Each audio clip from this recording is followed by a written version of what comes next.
And we didn't have Amber Alerts back in the 90s. Thank God we have them now, though, right? You see an Amber Alert, the bad guy's getting caught. He's going behind bars. But let's be honest, when you see an Amber Alert, the asshole part of your brain takes over for like 5 seconds.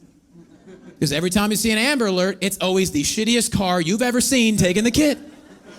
And your first thought every time is like, ooh, that's a 91 Camry. I don't think he can afford a child right now. He needs to get his life together. He's not ready. And that's why kidnapping's such a huge issue in the country. We see terrible cars taking kids. You know they're in danger. Have you ever seen a luxury automobile swiping a baby? No. But it might change all our theories just a little bit. Driving on the freeway, you see Amber Alert, child abduction, 2019 Bentley Coupe. Pretty sure every one of us will be thinking, oh my God, that kid hit the jackpot, congratulations. Because that's not even kidnapping, that's just the plot to The Blind Side. That's all that is.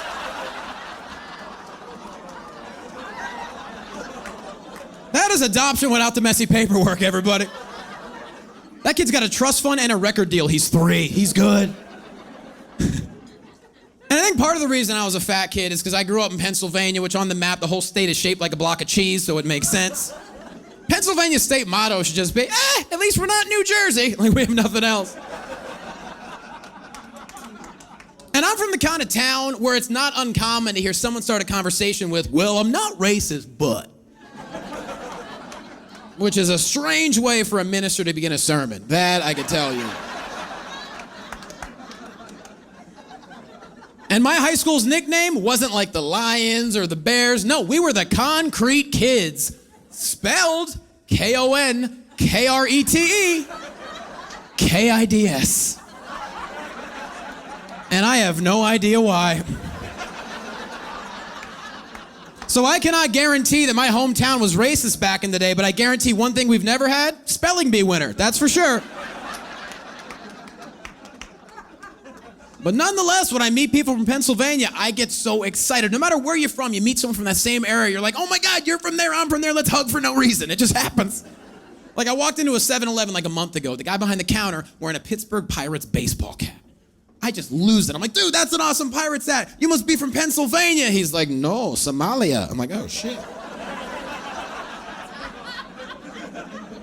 Yeah, it's a whole other kind of pirate.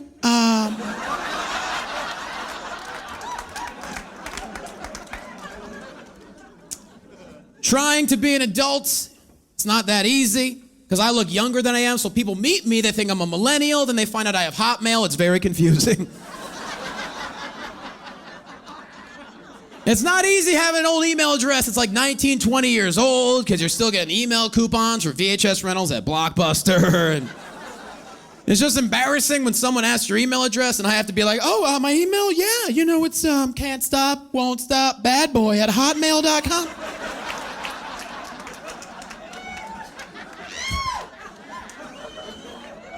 And all you Gmail users, you're a bunch of dicks. You look down on the rest of us. I had to email a friend of mine something recently. I was like, hey man, it's coming from my Hotmail account, just a heads up. Word for word, he goes, you know what man, don't even bother. I don't want your email touching my email. Like, what does that even mean? I have Hotmail, not HPV. Like, what's the...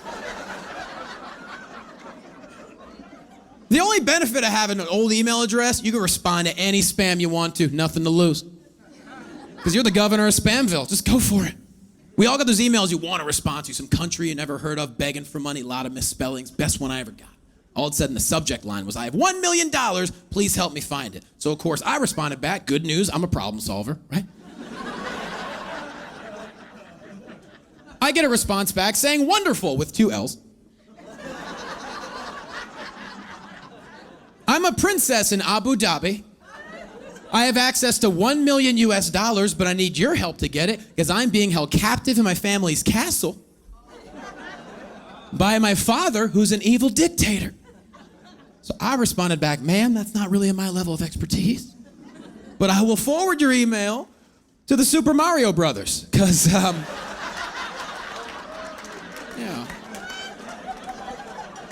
They have handled this kind of mission before. As a matter of fact, from 87 to 91, I helped him at least a dozen times. But I don't know how to climb a flagpole, so those two fat plumbers with mustaches are gonna figure this one out for you. Trying to stay young, it's not easy. I will admit though, I have a daytime and a nighttime moisturizer because I am a white person, we do not age well, all right?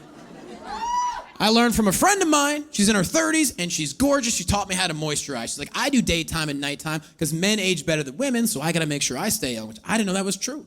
She's like, oh yeah, men age better than women because men, you're not always touching your faces like we are. And I was like, well, that definitely explains why our penises look so old, you know?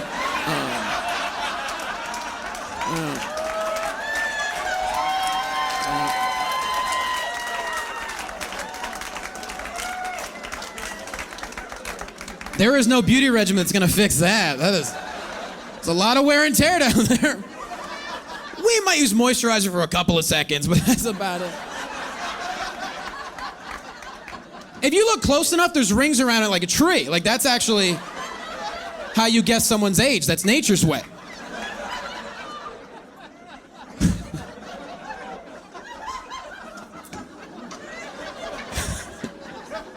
I'm also a healthcare professional, which I understand is weird to say right after a dick joke. I get it. I'm a physical therapist, which I'm very proud of, but a lot of people, thank you, yeah. Thing is, a lot of people don't know what a physical therapist is. The most common response I get is, oh, you're a physical therapist?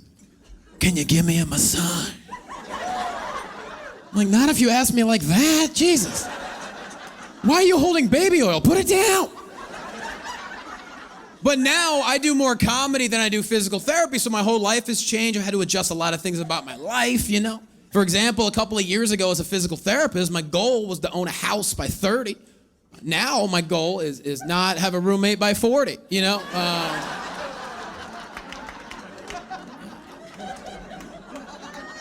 Sometimes you gotta say, hey life, we're gonna kick this shit down a notch. And people come to visit me from out of town, they walk in my place like, why don't you give me a tour? I'm like, why don't you spin around? That's what I got. It's a cozy 1 bedroom, 1 bath, 2 dude apartment, welcome. Oh, you have to use the bathroom? No problem. Just dry your hands off with my beach towel / bath towel / guest blanket. So.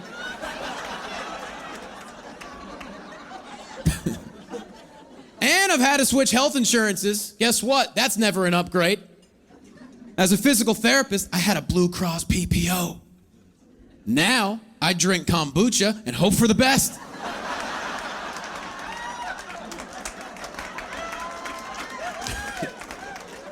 I don't even know what probiotics are, but I'm counting on them now. And people always like to ask, what happens if you get sick? You gonna go to the doctor? I'm like, no, just gonna drink this 16-ounce bottle full of ginseng, digestive enzymes, and my prayers. Here we are. And the second most common question I get is, oh, you're a healthcare professional. What's up with that medical marijuana? I'm like, I don't know. I tried marijuana once in my life. I thought I was gonna spontaneously combust. I just couldn't. Like, I know people who function on weed 24/7. That's amazing. I just know my system cannot handle marijuana. I have discovered that I'm just a much more productive person when I sell it. So, you know, there's that. Yeah.